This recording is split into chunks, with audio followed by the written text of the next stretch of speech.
There are moments when the world feels as though it has been shaken awake, not gently, not gradually, but suddenly, violently, and without warning.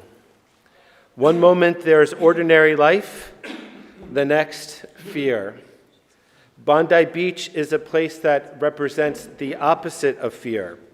Sun, water, families, joggers, swimmers, a public space built on trust, no walls, no gates, no reason to imagine danger. And that perhaps is precisely why it was targeted. Terror does not only seek to kill, it seeks to destroy confidence in the world as a place where human beings can live openly together. Terror attacks light. And that is why Hanukkah, of all the Jewish holidays, perhaps speaks so clearly and directly to this moment. Parshat Miketz opens, Vayhi Miketz Shnatayim Yamim Ufaro Cholem. The Hasidic masters gathered in Iturei Torah insist that Miketz is not merely chronological. The Sfat Emet, for example, teaches that Miketz names a rupture, a moment when something sealed breaks open, when reality shifts and new moral demands emerge. Darkness does not always recede slowly. Sometimes history breaks open. That is what terror does. That is what Bondi Beach became. The Torah continues, V'tifa'em rucho, and Pharaoh awoke. Rashi explains that Pharaoh is deeply disturbed. The most powerful person in the world wakes up afraid. Iturei Torah again notes something unsettling. Fear enters history not first through the weak, but through the powerful, when those who assume stability realize how fragile it truly is. That too is how terror works. It's not only about the victims. It is about making everyone ask, could this happen anywhere? Could it happen here? Bondi Beach was not attacked because it was dangerous. It was attacked because it was open. When Yosef is summoned from the pit, we often focus on the drama of his rise. But the Hasidic masters ask a deeper question. Why Joseph? Joseph does not exploit fear. He does not mystify it. He interprets it. Bil'adai Elohim ya'aneh et shalom paro. It's not for me, it is for God that will answer the dreams and the peace of Pharaoh. The Rambam explains that Yosef transforms anxiety into reality, into responsibility, dread into planning, fear into care for the future. This is Jewish leadership in a time of terror. As the Assyrian Greeks sought light without covenant, beauty without responsibility, power without restraint, again the Sfat Emet contrasts this with Jewish light, which is not meant to dazzle but to endure. Jewish light is small, steady, moral.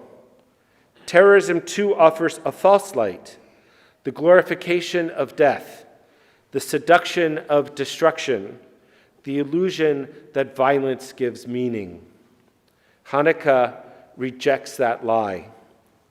The Talmud teaches, Ner Hanukkah mitzvah lahanicha al petach beito mibachutz, that the light of Hanukkah is a mitzvah that provides comfort on the opening of your house and on the outside, what's happening in the street.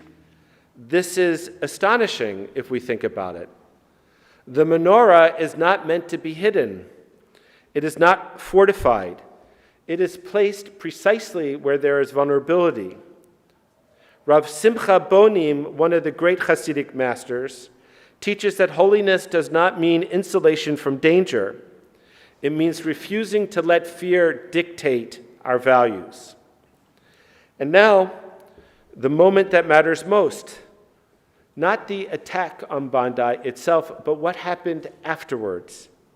what followed, the second night of Hanukkah, Jews returned to Bondi Beach, and they lit the Hanukkiah yet again. Not because fear vanished, but because retreat would have given terror what it desired, what it wanted.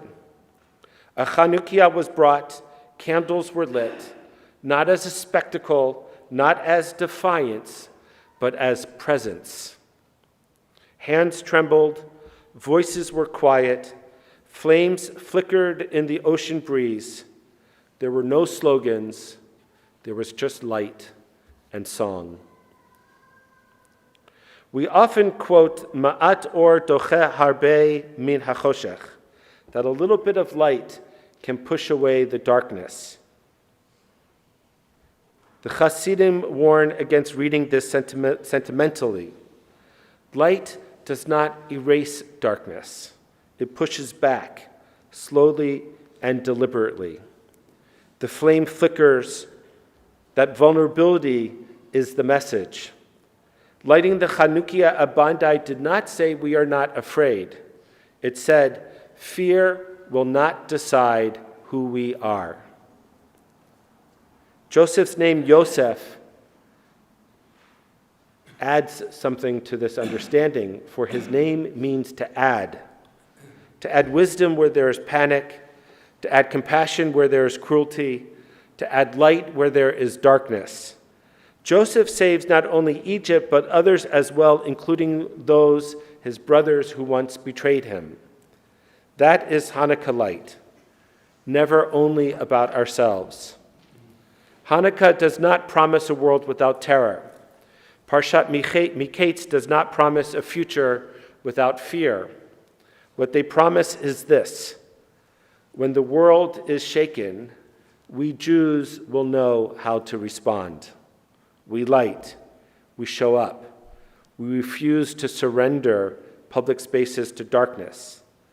Vayehi Miketz, there are moments when history breaks open. Hanukkah reminds us and guides us in what to do next.